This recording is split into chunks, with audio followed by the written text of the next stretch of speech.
Welcome to episode number 6 of Casting Shadows. As always, I'm your host, Jeremy, here with AK. AK, how are you?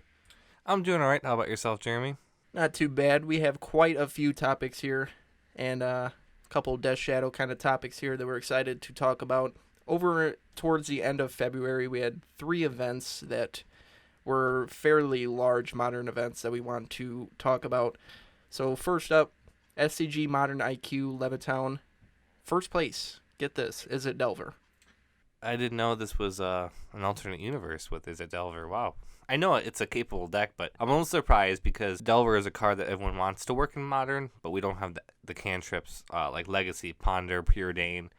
We're Brainstorm where they can set it up to flip on turn 2 reliably. We have certain visions, and that isn't really that reliable. I thought that was... I don't want to say it's not a capable deck, but it's very weird to see it in first place. We haven't really seen that out of anywhere. We haven't really. I know that Russell Lee won it a while ago, but then again, like I said, it's when you're playing with Is It Delver, it's like playing on playing Modern on a hard mode. So I gotta give props to whoever won that. So continuing with the top 8 results, we had Urza Breach at number 2, which we talked about before. Azorius Control 3rd, Amulet Titan 4th, 5th, Is It Through the Breach, not to be confused with Is It Breach, because now that's a deck.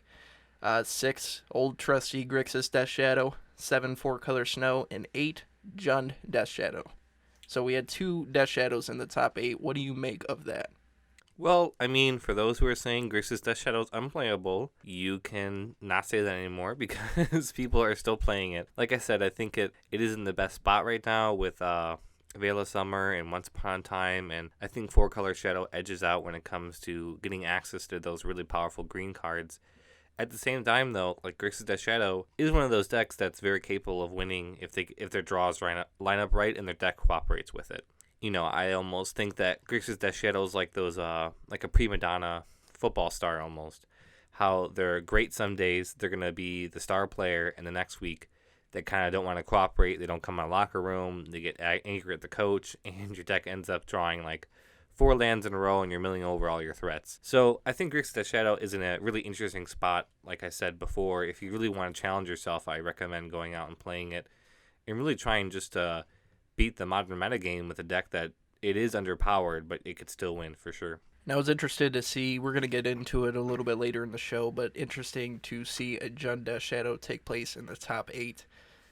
Continuing with SCG Modern IQ in Glassboro, we had Amulet Titan in first place, Azorius Stoneblade second, Amulet Titan third, 4th Mono Red Prowess, 5 Titan Shift, 6, here we go, with a 4 colors Death Shadow, 7 Mono Red Prowess, and 8 Eldrazi Tron. So in this SCG IQ Glassboro, 3 out of the top 8 were Titan decks. 2 of them were Mono Red Prowess. Do you think... We'll get into a little bit with Titan later on. What do you think about these results? I think the metagame is pretty diverse when it comes to the decks that are showing up at the big tables. You know, I think Mono Red Prowess is an awesome deck, and it's really cool to see a monocolor deck doing well in the meta. I know for the longest time I played monocolor decks just because I couldn't afford fetch lands. When I first got into Magic, I was unaware of how expensive the lands were. And so I remember like, oh, a Scalding Tarn, I'll buy that. And it was like, I think $110 at the time. It's before even the Modern Master 17 reprint. And I remember thinking to myself, okay, I'm going to play a monocolor deck. So I played like trash mono black control.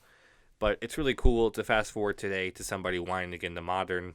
And I could be like, yeah, play Mono Red Prowess. And it's actually a completely viable deck that if you tweak the sideboard a lot, or not even a lot, if you tweak the sideboard just by taking out some Blood Moons and replace them with Alpine Moons and stuff like that, I feel like the deck is very affordable. Do you know what the most expensive card is in the deck, actually? I think it's Lightning Bolt?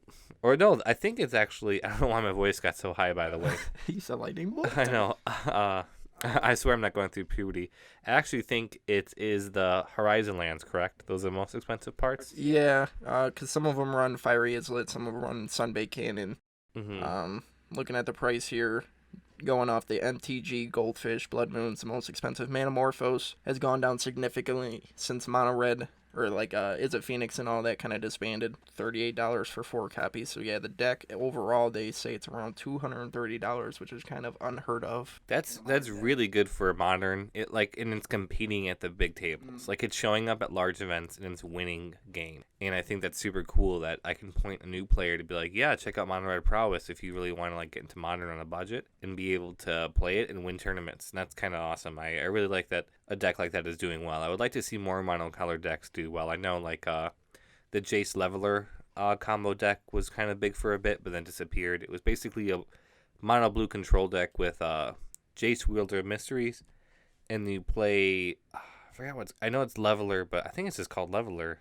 But it's a 5 mana artifact creature. And when it comes into play, you remove your library from the game, and then you just activate Jace and you win. So it would just be like a mono blue control deck. And I think that's really cool that like someone was trying with that. I'd like to see it again. But yeah, back to the subject. 4-color Death Shadow. I'm looking at the list right now. It looks like it's just a Traverse package. That's pretty common. It has 4 Street Wraith, 4 Death Shadow, 4 Tarmogoyf, the 1 Lone Blood Crypt for the Red Source or Tumor Battle Rage, and the rest is just Once Upon a Time, Stubborn Denial. So it's basically the same 4-color Shadow decks we're used to seeing. And I think 4-color, like I said, has a little bit more of an advantage in the meta because you're able to play these really powerful green cards that might be on chopping block next Monday, because Wizards actually announced that on Monday, March 9th, they are updating the ban restricted announcement, or the BNR announcement for MTG. So I'm pretty excited to see what's going to get cut. I know Pioneer is more the talk of the town with the Dimir Inverter deck, but I know Modern has been on people's minds lately, especially with Veil of Summer and Once Upon a Time and stuff like that. So I'm interested to see those cards gone, and I kind of hope Teferi goes too. Time Raveler. I just don't like how he says that I can interact, but no one else can. I think it's kind of rude. Yeah, I've been seeing that on the chopping block. So continuing with the SCG events, the last one we're going to talk about is the Modern Classic in Indianapolis. First place, Jund. Second place, Jund Death Shadow yet again. 3 Grixis Urza Breach. 4 Amulet Titan. 5 Heliod Company, 6 Amulet Titan, 7 Selesnya Titan, and 8 Titan Shifts. So if you weren't keeping track, that's 4 out of 8 in the top 8 are Titan decks. And then we had a Jund Death Shadow. So overall, through the 3 tournaments, I do think it is interesting that of the 3 events, we had 3 different first place finishes, which is kind of, I would say it's really good for the meta, obviously, because we went through a meta before with Hogak where it's like, it's more than likely going to be Hogak in consecutive. Yeah, exactly. And then some more Hogak. Also, don't forget Hogak. And then, so, through these 3 tournaments, Titan Archetypes had 8 top 8 finishes. Death Shadow had 4 top 8 finishes. And then Urza, Stoneblade Style, Mono Red Prowess each had 2. So I do think it is interesting that we have 4 Death Shadows type archetypes in the top 8. What do you think about that? You got a playset, which is kind of cool. I do want to take a minute to talk about the list from SCG Indie and the Modern Classic. If you guys aren't aware, it's featuring 4 Lightning Skelementals in the main deck, and 2 Kroxa, the Titan, the Rakdos Titan from the new Thero set. And so the list is spicy, like Tabasco sauce spicy. Like, I am just kind of amazed at Lightning Skelementals in the deck. Someone actually took my stupid idea I suggested a couple weeks ago and say, hey, try new cards. And someone's like, okay. I'm not saying I'm taking credit for it at all. I'm pretty sure the guy has had the idea way before our podcast even ever started. But it's cool to see a different variant on Death Shadow win and do well. I think Lightning Skelemental is a super cool card. And even if you can't unearth it, it's a 6/1 burn spell that makes you discard 2 cards and swings in. It's like a Lightning on steroids. So it's really cool to see it do well. And I'm looking forward to hopefully seeing more in the future. Then again, like the list, the mana base kind of seemed a little bit clunky. And I'm not too sure about some of the sideboard choices. But overall, I mean, like, hey, he won at the end of the day and I didn't. So I think that's super cool, and congratulations to him. Jeremy, do you have the name of the player who won, actually? I do not. Okay, well, Jeremy's talking about that. I actually want to talk about the other Jund Death Shadow deck that Michael Plummer took to an 8th place finish at the last IQ we were talking about. And his deck is very early 2017-ish, where it features 4 Death Shadows, 4 Monastery Swift Spears, 4 Street Wraith, and 4 Tarmogoyf. So it's very much like the old Zoo-style decks that would just kind of like kill you on like turn 3, turn 4 with no mercy. Like they're going to land a 1-drop or a 2-drop, and then it features 3 Become Immense and 3 Mutagenic Growth. And 4 Temur Battle Rage. You heard that right. 4 Temur Battle Rage along with 2 Tar Fire. So you can imagine Become Immense and Temur Battle Rage used to be like a very notorious combo. And it's kind of cool to see that deck doing well again. And I think it has a pretty good matchup against Titan, because Titan has very few ways to answer creatures in game 1 besides EE. But even then, they can just land a hasty Monosphere Swift Spear and beat you to death with that. So it's really cool, and congrats to Michael Plummer for doing well. So I do have the name of the guy that got second place for Jund Death Shadow. So shout out to Michael Bischoff. We are proud to see a Death Shadow deck do so good. So to kind of transition to that, you talked about how they're playing Kroxa, the Titan of Deathsong. That's what the rest of the title is. And I want to start off by asking, what is your opinion of Kroxa? I think he's a very powerful card. I think he's a lot less powerful than the Simic Titan, which is Euro Titan of Nature's Wrath. I think that WotC has a weird green agenda they're going on with now, because Euro's is strictly better, having a land drop, drawing an extra card, and gaining life to stabilize your life total and everything, I think is fantastic. And then the Rakdos one kind of just bolts you occasionally and make a 2-mana Raven's Crime, and that to me kind of irritates me. I think he should draw a card. I really think that if he drew a card, he'd be a lot better. But I think in the Jund builds, Jund Shadow builds, he's kind of cool for sure. But he's really shining in actual Jund at the moment, because it's just a cool threat they can play. And it's a backup threat in case your Tarmogoyfs get fatal pushed or pathed, or you're not able to find some like a Tarmogoyf to finish off the game. Also, he's another great target for your Bloodbraid Elf to cascade into. Because when you cast him for free off a Bloodbraid Elf, that 2-mana Raven's Crime doesn't feel that bad. And then you're able to escape him for 4 mana later, and you have plenty of fetches and extra discard spells to get rid of it, while still having leftover meaningful card types for Tarmogoyf to do well. What about you, Jeremy? What do you think about Kroxa? I do agree. I do think it works better in Jund. They're running more lands. They're running, 23 to 24 lands in their deck. So it's easier to pay that escape cost. They're also running Red and 6, so if they're having troubles finding land and they're able to play that, and they have something in the graveyard, they continuously grab more lands. So it's not a big deal not as big of a deal. I do think it is interesting in Jund Death Shadow. I was looking at the list. They do have a way of filling the graveyard more. Liliana the Veil, although it does strip their hand, it will strip your hand too.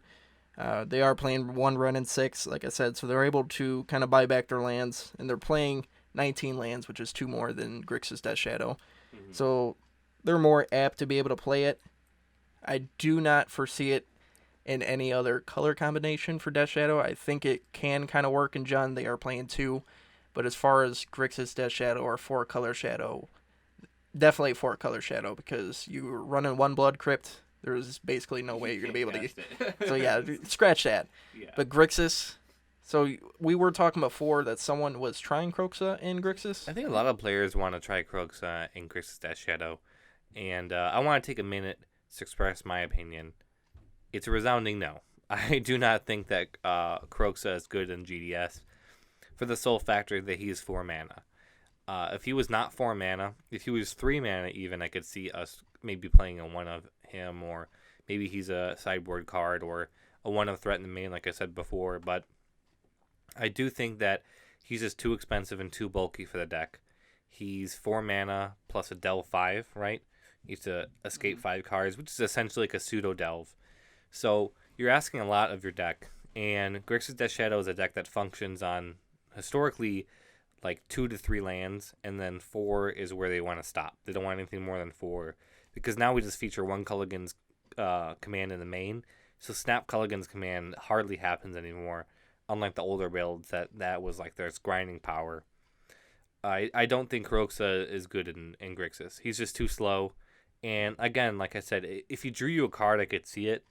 But I mean, even if he is a fantastic card on his own, like it's the same reason we don't play Jace the Mind Sculptor in the sideboard in the main deck, because he's 4 mana. That's a lot to ask of your deck. And arguably, Jace is a substantially easier for us to cast. And he's a very powerful planeswalker. But again, he's too expensive, and I don't think he'd be good in the deck. And I don't think Croaks is going to deck. I think that if it was 3 mana, I could see it going, or maybe like if it was 2 and like a boatload of Delve or Escape Cost attached to it, I can kind of see it working.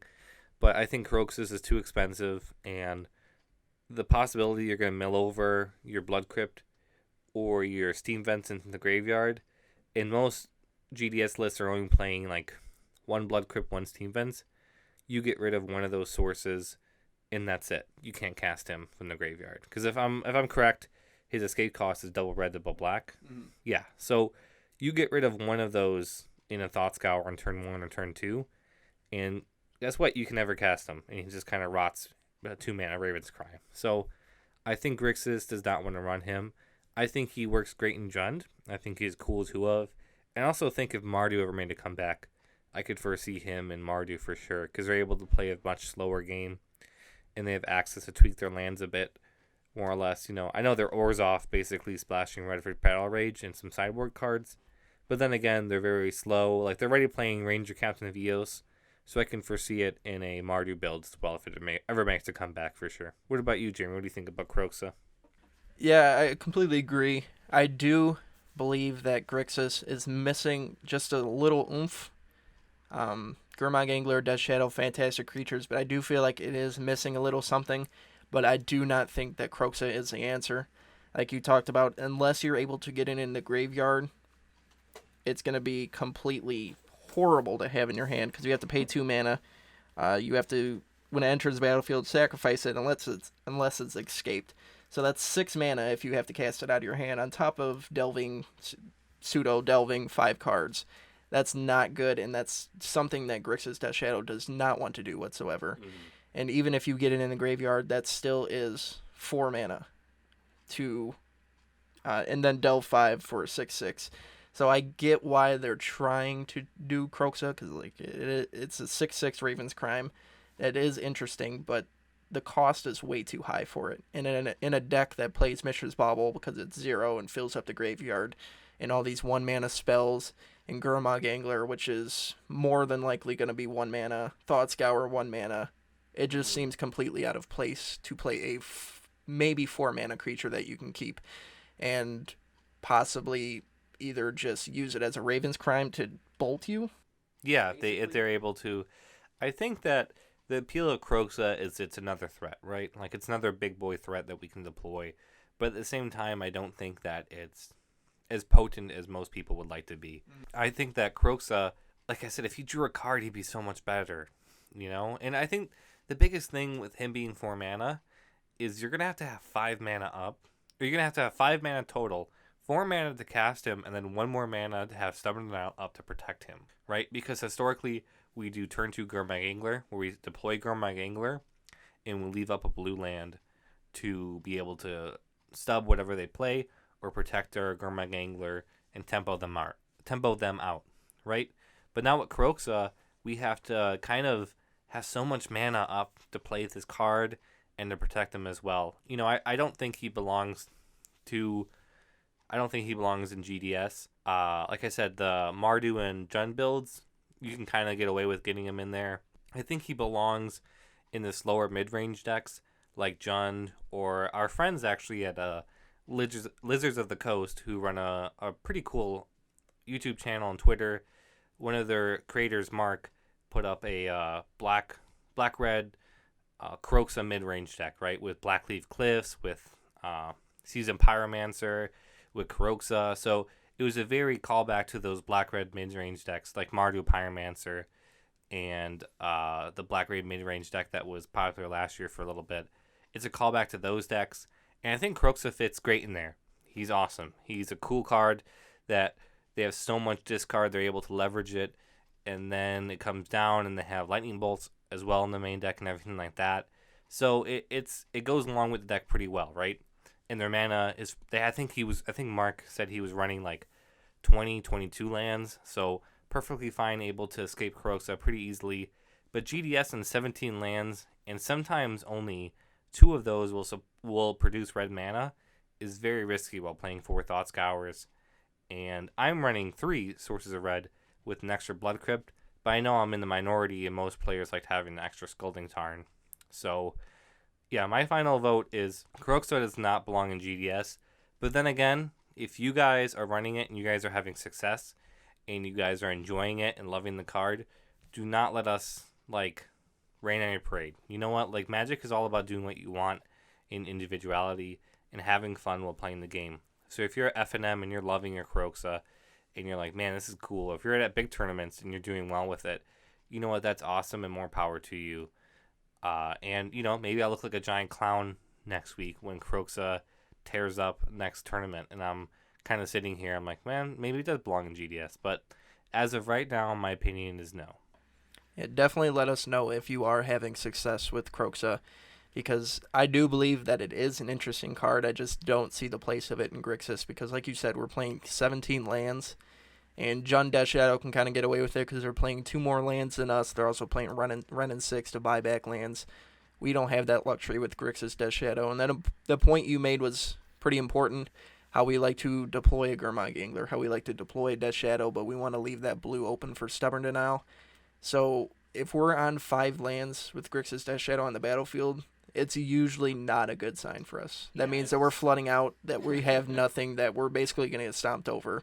All we're drawing is lands. So if you're trying to have a card that's basically going to cost 4 to 5 mana because you're going to have to protect it, because go ahead and play it against Jund and they're just going to Fatal Push it. They don't even have to trigger Revolt. And that's the biggest thing with Kroxa too, is that... yeah, they don't have to trigger Revolt. Right? No, it's just 2 mana. Oh my gosh. Okay, yeah, no, never mind. I don't like this card at all when it comes to GDS.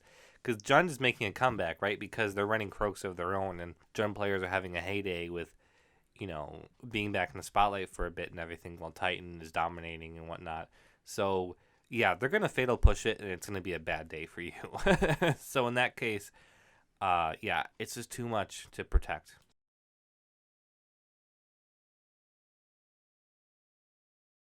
With no Revolt, too. Then we don't have to trigger it. Just, like, goodbye. I forgot about this have to be... Because it's technically 2 mana. My God. If you could unearth it, I would say run it. But you can't because the escape, because it demands if it doesn't escape, you have to sacrifice it. So it's just hard. I think it's a cute idea. But technically, you could unearth it for 1 mana, and it's basically the same as Raven's Crime. You know? Technically, yeah. Just saying. So now you have to run Kroxa and Unearthed. Not a bad idea. But yeah, I'm with you there. I definitely vote no on Kroxa. Like I said, I do believe that Grixis is missing a little bit of an oomph from somewhere, from something, and we do need to fill that spot. I just don't think Kroxa is the answer for Grixis, at least. Like you said, Jund Death Shadow, it's obviously having success in that one version that finished 2nd place. Lightning Skelemental, awesome in the other Jund Death Shadow. Mardu could potentially play Kroxa, but just Grixis, and I do not foresee it fixing with Grixis. So yeah, that's a no from both me and AK over here. Yeah, but like I said, if you're having fun with it, more power to you. Yeah, because we talked last episode how we want people to be able to explore other different new cards in Death Shadow decks, but we're also going to talk about it too. Yeah, no, for sure. I think it's awesome. People are experimenting with cards, not afraid of trying new things. I think that's great. That was our whole podcast last week. Is we want people to experiment with things, you know. But sometimes things don't work out. Sometimes they do. Sometimes they don't. I think that's very important, you know. And we're talking about Kroxa because it is getting a lot of buzz lately, where some other cards that people are testing out aren't getting as much buzz. That's okay, though. I honestly think that a 1 of Lightning Skelemental and Grixis Shadow is a better idea than Kroxa. If you had, like, maybe 1 to 2 Unearths and then, like, 1 Skelemental or 2 Skelementals in just normal GDS, I could foresee that. I could see that working at least a little bit better because he comes out, he's a 6/1, he hits you, discards the opponent, and you can unearth it potentially for 1 later, and you have a Snapcaster to buy back that unearth, you know. So there's an idea, food for thought. Yeah, because potentially we We talk about how Gurmag Angler comes down on 2/2, and that's a 5/5. Potentially turn 2, 6/1 Lightning, Skelemental, Trample, Haste, hits you, makes you discard, 2 cards, right? Yeah. 2 cards makes you discard 2. So that'd be a dream turn 2 play. It could be a possibility. Or turn 2 Angler, turn 3 swing with Angler, and a Skelemental caster from your hand. That is 11 damage with a double discard coming their way. So I think that would be great. So you foreshadowed it a little bit.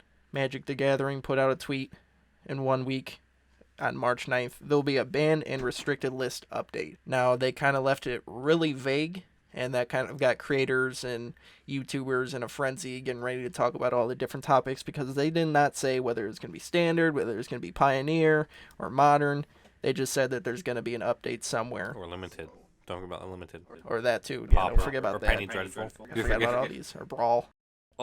I think Brawl is where we really want to be at. So it's definitely going to be prediction week. So I want to start off giving our predictions on if we think any changes are going to happen in Modern, and if so, what are some of the changes that we think will happen? I think Once Upon a Time is going to get the axe, in my opinion. Veil of Summer, I can see them leaving in because it does keep black decks in check and blue decks in check, especially here's my tinfoil hat theory again. If they do print like a Days-esque card in Modern Horizons 2, they don't want it to get too out of hand, and Veil would definitely be able to police that and check that and keep that in place. That being said, they could just outright ban it because it's a 1-mana cryptic command half the time, and I don't want to deal with that. And it's a very feel-bad moment too when you Thoughtseize or IOK someone, they go Veil of Summer. It kind of negates what black is trying to do. Then again, though, if black decks are too powerful, it's a great way to keep those in check. So Veil of Summer is an interesting spot, but I would love to see Once Upon a Time go. I think it's too much. I think Amulet Titan has too much consistency. Titan was already a great deck before, without Once Upon a Time and without all these tools. Jeremy, do you remember when they used to play Valakut? Valakut with mountains. That was their main win con before, Shift, right? Now they have 2 Valakuts and no mountains in the deck, by the way. Now they have Dryad, Elise, and Grove, and they're able to Valakut somebody out, because there used to be a difference between Titan Shift and Amulet Titan. Now Amulet Titan just gets to play Scape Shift's plan, as well as playing the old Amulet Titan plan. So I think that's it. It's too consistent. It was banned out of Pioneer because it was giving a lot of green decks turn 1 mana dorks all the time, and I think Titan has no problem finding its threats already with 4 Summoners packs in the main. That's Summoner's Pact is a fantastic card, and 4 mana to them is okay, whatever, I'll pay for it. It's not a big deal. Can you imagine if there's a Summoner's Pact for black cards for GDS would just play a 4 of that in a heartbeat? Granted, I bet it would be we'd have to adjust the land base and everything like that. I'm getting too technical and far out of myself. I'm saying Once Upon a Time makes Titan a little too consistent, and I think it was a fine deck beforehand, and then taking that away from it would weaken the deck, make it more fair, and give decks a chance to fight them without completely destroying Amulet Titan like the Opal Band did to Iron Scales or something. So I think the dream, you can disagree with me if you think I'm wrong, the dream scenario for most modern players of a band would be Once Upon a Time, Veil of Summer, Field of the Dead, and Teferi. What do you think? I forgot about Field of the Dead. Yes, get rid of Field of the Dead. That card's atrocious. So my predictions, I think there's been times where Wizards we thought was going to ban something, and they end up not banning something. So I think that Veil of Summer is going to get hit. I think that they're going to leave Once Upon a Time. You think? It's an atrocious, it's the most played card in Modern right now, MTG Goldfish. It's an atrocious. I think it's either that or Errata it. Or is it errata? Oh, gosh, I can't pronounce the words for life of me. Errata it to say that it has to cost 2 mana. The free clause in the beginning doesn't apply anymore. But then again, they very rarely errata cards anymore. Yeah, I think I would not be surprised if it does get hit. I hope it does get hit. Field of the Dead, I definitely think should be gone because Amulet Titan, like you said, it's either going to do the Titan tricks or it's going to do Valakut. And then they're hey, let's print Field of the Dead. Let's give them a 3rd win con because now they can make a bunch of different zombies. bounce them, keep on making more zombies. So they're either going to do their Titan tricks or either going to do just make a wall of zombies that you're not going to be able to beat, or you're just going to valley cut them to death with Dryad and no mountains. So I think Field of the Dead should be taken away because Amulet is already good as it is, or Titan style decks are already good as it is, and then just adding a bunch of 2/2 zombies just feels out of place. It's completely. It says like, oh, by the way, I can play the late game better than you can. You know, like when before Jund or the Mardu type decks, you know, I had a chance to be like, okay, if I can get them and strip their threats and make sure I have removal for Titan, they won't be able to get me. They'll just be able to ramp a lot, pretty much, you know, and have good top decks. But if I have like a Culligan's Command in their draw step or something, I can keep that away from them. But now they're just able to completely build a wall in an army of zombies, and it kind of nullifies that. And I agree with Teferi. I think Teferi is kind of ridiculous how he says, like I said before, I can interact with you, but you can't interact with me. And it kind of takes away the element of the game that's very enjoyable for a lot of players. Like, I love Grixis because I'm able to play half the spells in the opponent's turn, and it's super cool. I love Counter Wars too. I think it's cool when I go Stubborn Denial, they go Mystical Dispute, and I go, you know, another Stubborn Denial, they go Force Negation. It's kind of boring when your cards in your hand kind of just sit there and they're dead, you know, like, and cards like Blood Moon, Chalice of the Void, I heard Mike Rapp say that they have like real deck building restrictions, right? You know, if you play Blood Moon, you have to play a boatload of basics. If you play Chalice of the Void, you really can't play any ones in your deck, you know, like you're pretty much guaranteed to operate on twos, and sometimes you don't even operate on twos because you want to have like a 3-drop or something because you have Trinisphere as well. So it demands you to build a deck differently. Teferi just slots into any blue-white deck. You know, like, oh, if it has blue, oh, if it has white, oh, Teferi. Like, and it's kind of a bummer. So I could see him finally going. You know, also would make our Bant Stoneblade matchup really a lot easier. So please go. Yeah, I'd be fine with seeing Teferi go as well. Here's a card some people think might, I don't think it will get banned here, but it could be a preemptive ban, is Underworld Breach. I heard some people on Twitter talking about this card could possibly see a ban just because of what it can potentially do with Urza, and we're starting to see more results with Urza Breach. What do you think? I think Underworld Breach is a very powerful card, don't get me wrong. It's tearing up Legacy right now, and it's doing great things in Pioneer as well. Like, it's doing very well in Pioneer. In Modern, it's doing super cool things with the Urza Breach Grinding Station deck, like we talked about a few weeks ago. So I could foresee that going. At the same time, though, like, we've had, like a couple tournaments with Underworld Breach and the Urza Breach decks. And at the same time, they don't have a plan B, really. They're all in on this Breach combo deck that involves a graveyard.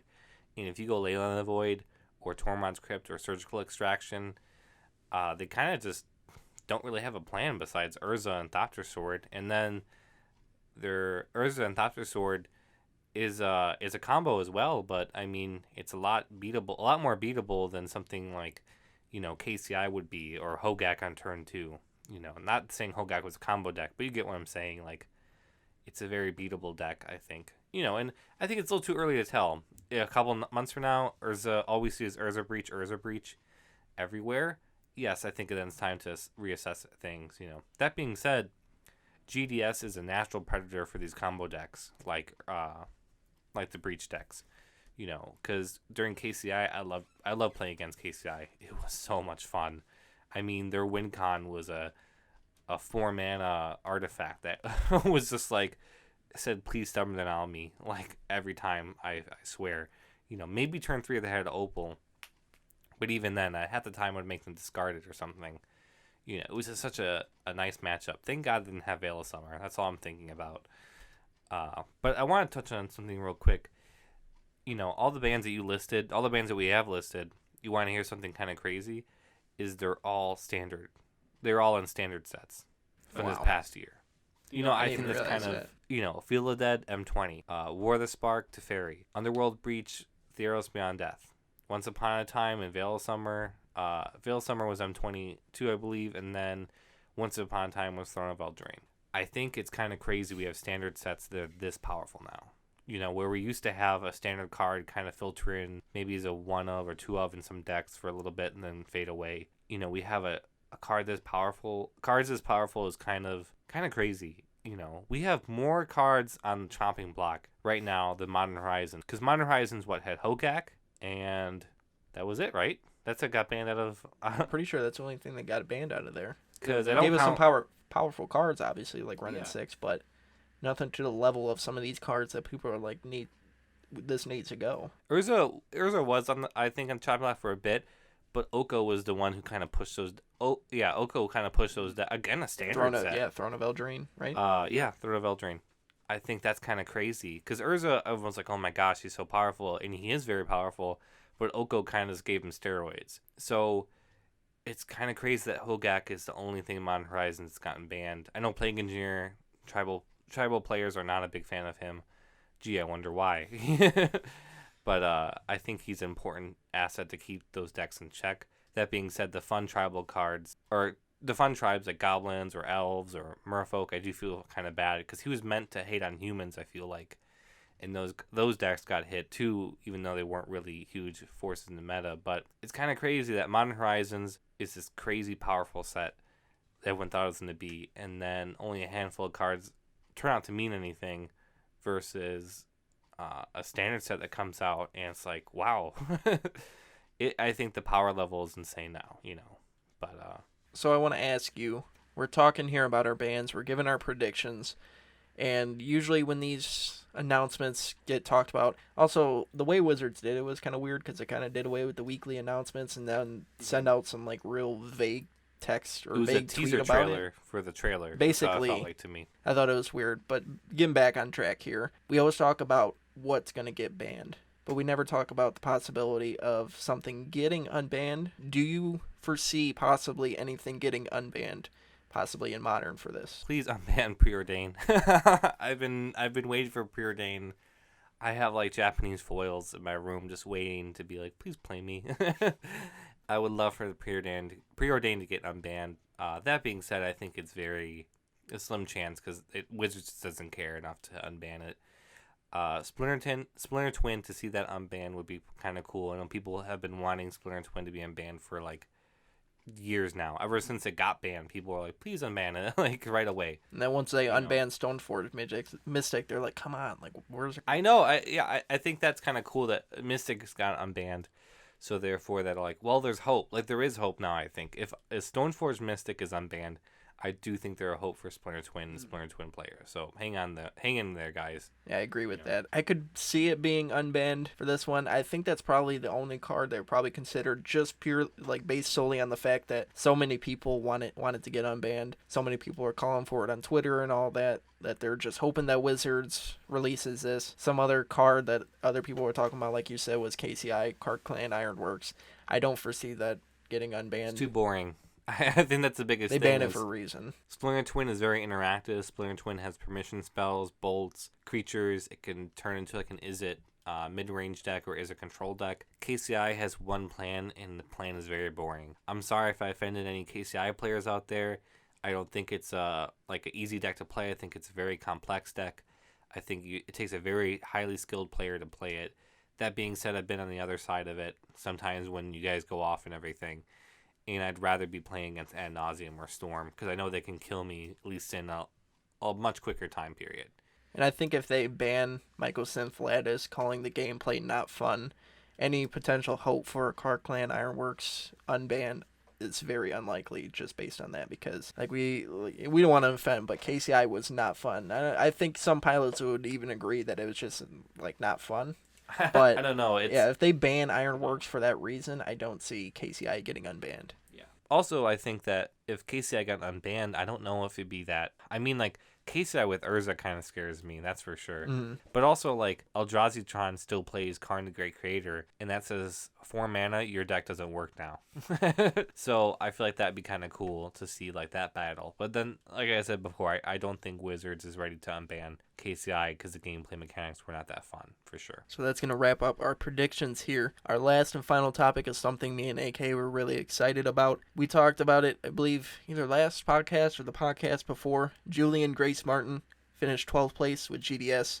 on February 8th at the SCG Team Open Philly, and AK was able to get in contact with Martin about GDS because obviously we're a Casting Shadows podcast. We want to talk about Death Shadow, and we thought it was really cool how he was able to open up and talk to us about it. And AK, I'm going to turn it over to you to talk about Julian Grace-Martin. Yeah, so I was able to talk to him about his experience, or his experience. Sorry, I was able to speak to him about his gameplay and how the decks went and how the whole tournament went for him as a whole, playing at these high level events that we as content creators just watch on stream. I think that being on stream and looking at the SCG players and stuff like that, I think it's one of those cool lofty goals that all Magic players have, competitive wise and modern. Like, man, I think it'd be kind of cool if I was up there one day. So Julian got to play at that really high level. I also talked to him a lot about the Titan matchup, and he was saying that Titan threats are one of the biggest things or Titan decks are obviously one of the biggest things to worry about at these large scale events like SCG. Gosh, I forgot which SCG was it. It's been a while, hasn't it? The one that he placed in? Yes. It was the Team Open in Philly. Yes, Team Philadelphia. Early February. And so I was able to talk to him about like what he sideboarded and how he sideboarded, and he gave me a lot of great information. I'm going to have to type it up actually and share it on Reddit for you guys because it's kind of a lot for me to share on air at the moment. So I'm going to try to summarize what he said. And he says his biggest takeaway from the tournament when it comes to the Titan decks itself and Titan matchup is don't over sideboard. The more you over sideboard, the more you dilute GDS, and GDS is like a well-tuned and well-oiled machine. And when you dilute it with all these random 3-mana cards like Ashiok and Disdainful Strokes at 2-mana and stuff like that, it kind of dilutes the deck to the point where the GDS can't function as good as it could if it lands a turn 2 angler, it's going to win, So I think that's a really important aspect is when you're sideboarding against Titan, and when you're sideboarding against all decks, make sure that you take away the aspect of how do I sideboard and not dilute my deck so much. You know what I mean? Like, if you're making pasta sauce and the sauce is a little too salty, are you going to dump like 4 or 5 cups of sugar in it? Or are you going to dump a little bit in it just to make it a little bit better and even out the saltiness? So I think we have to take that mindset and kind of turn it over into Magic and see how can I win this matchup and what can I take out that's weak in the matchup and what can I put in that will increase my odds of winning without ruining the deck so much. His sideboard obviously is available on MTG Goldfish. You guys can go check it out on SCG's website. But he actually said that Anger the Gods really overperformed for him. He said it was a fantastic sideboard card against the Heliod decks, which are popping up a lot lately to counteract the Titan decks. The 3 damage to all the creatures is very relevant. It's also red. It doesn't target anything, so it gets around Veil of Summer and it exiles, which is very important for exiling Kitchen Finks. Otherwise, they could just sack it to Viscera Seer over and over in order to keep it from dying and stuff like that. So Anger the Gods was I asked like what was the sideboard card that really spoke to him and kind of like was able to shine that a lot of players don't really play anymore. And Anger the Gods I think is one of them because we used to play Anger Gods a lot to counteract human decks and stuff like that. But now we moved away from it, so maybe it's time to move back to it to counteract these graveyard decks like Dredge, Crowdvine, but also Heliod Company decks where the 3 damage and Exile Clause is very relevant. So he talked about that, and then he said he did not play during the Oko meta with Shadow. He said it wasn't very good at that point in time, which I do agree with.